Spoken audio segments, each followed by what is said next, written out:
My name is Jack. I am 59 years old.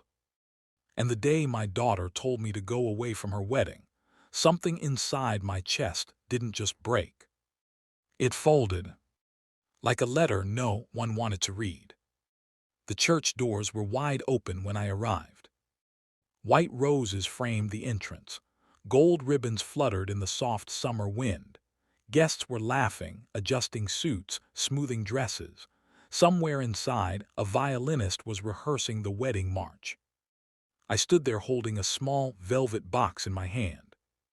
Inside, it was the only thing I had left from her mother. I hadn't slept the night before. I kept rehearsing what I would say. "Hi, sweetheart, you look beautiful. I'm proud of you." Simple things, father things. But life isn't simple when you're the father who left. I hadn't seen my daughter, Emily, in 3 years. 3 long, quiet years. Not because I didn't want to. Because she didn't. And now I was standing at her wedding without an invitation. I told myself I wasn't crashing it. I was reclaiming it. The last time we spoke, she had looked at me with eyes so much like her mother's that I couldn't breathe. "You always leave when things get hard, Dad," she had said. She wasn't wrong. When her mother got sick, I fell apart. Stage 4 cancer. Doctor's visits, hospital rooms, bills stacking like bricks, hope shrinking. I tried to be strong, but every time I looked at my wife lying in that hospital bed, tubes in her arms, hair thinning, smiling through pain, I felt like I was drowning. And instead of staying underwater with her, I ran. Not physically at first, emotionally. I worked longer hours. I stayed out later. I convinced myself I was providing. The truth. I couldn't watch her fade.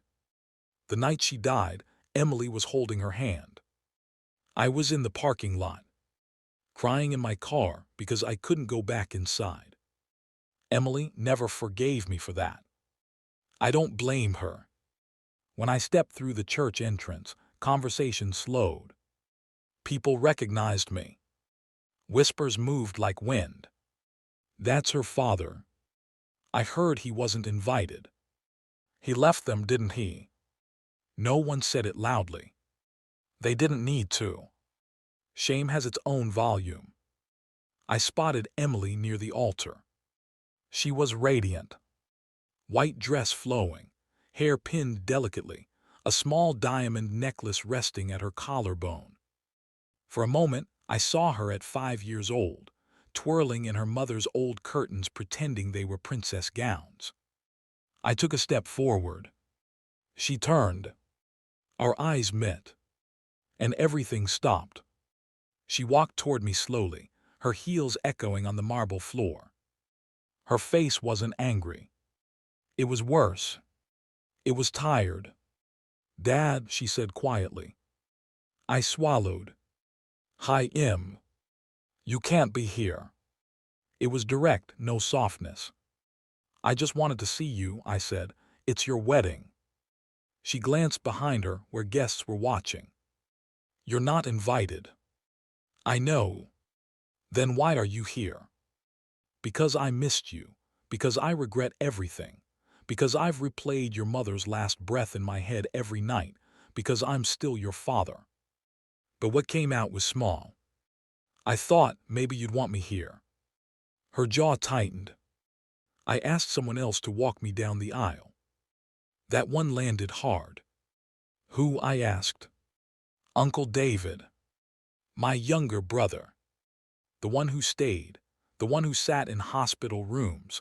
The one who helped Emily plan this wedding." "Of course." She took a breath. "Dad, please go away."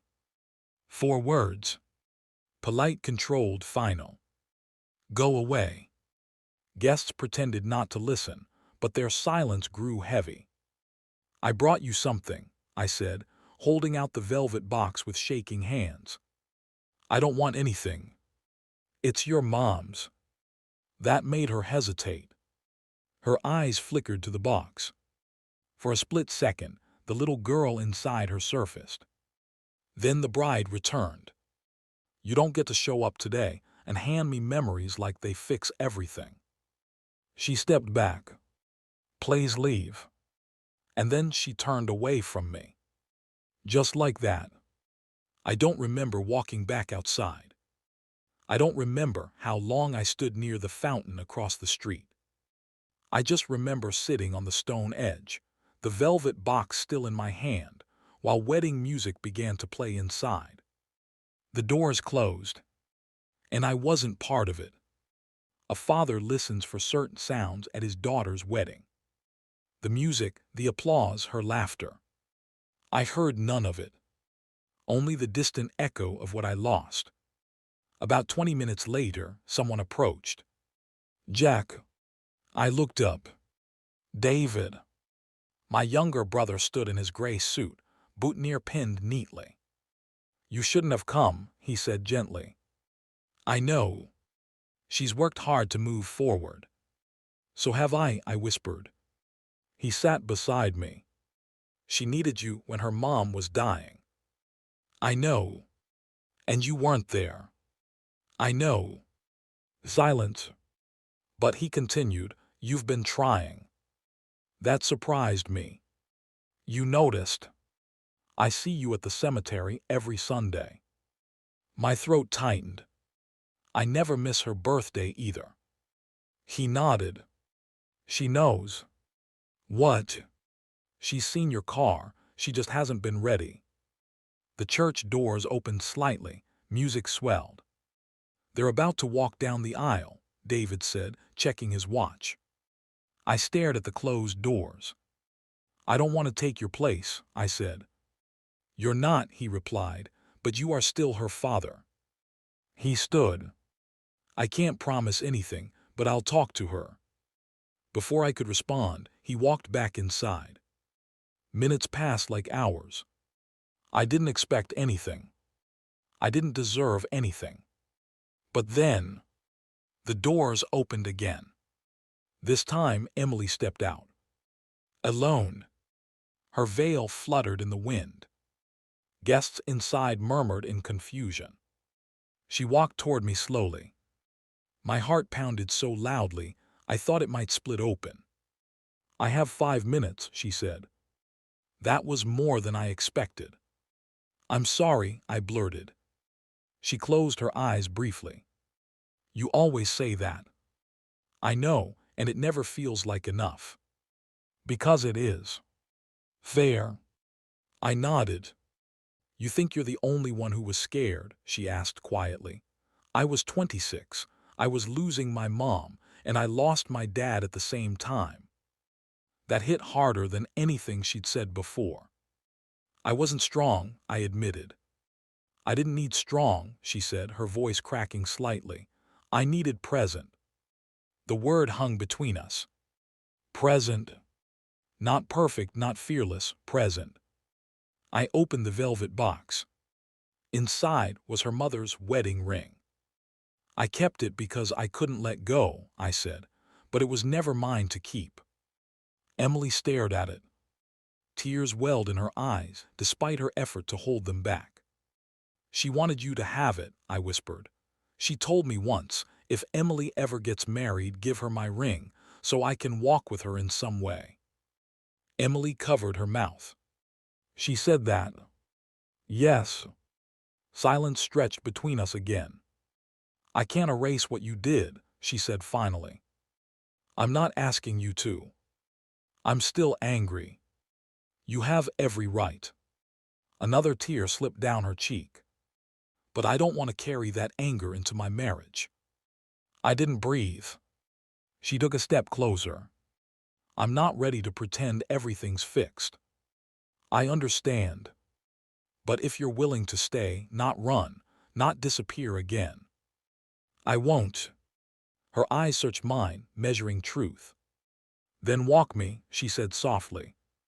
The world stopped. "What?" "Uncle David can stand with us, but you're my father." My knees almost gave out. "Are you sure?" "No," she said honestly, "but I'm choosing to try." That was enough. When we re-entered the church together, whispers exploded. some surprised, some disapproving, some relieved. David stood at the aisle entrance, smiling slightly. Emily slipped her arm through mine. Her hand trembled. So did mine. The music began again. Each step felt like walking through fire and grace at the same time. Halfway down the aisle, she squeezed my arm. "Don't disappear again," she whispered. "Never," I replied. And this time, I meant it with everything in me. At the altar, I kissed her forehead. "I'm proud of you," I said. "For what?" "For being braver than I was." She gave a small smile. Then she joined her groom. I stepped back, not out of her life, just into my rightful place. Witness, father, learning. After the ceremony, during the reception, Emily approached me again. "You can stay," she said, "even if some people do like it." She shrugged. "They're not the ones who lost you." That night, I danced one slow dance with my daughter. It wasn't perfect. It wasn't polished. But it was real. 3 months later, she invited me for Sunday dinner. 6 months later, she asked if I'd like to help paint the nursery.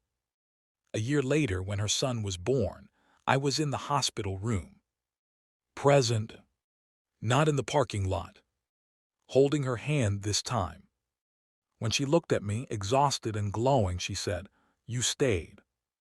"Yes," I said. "I stayed."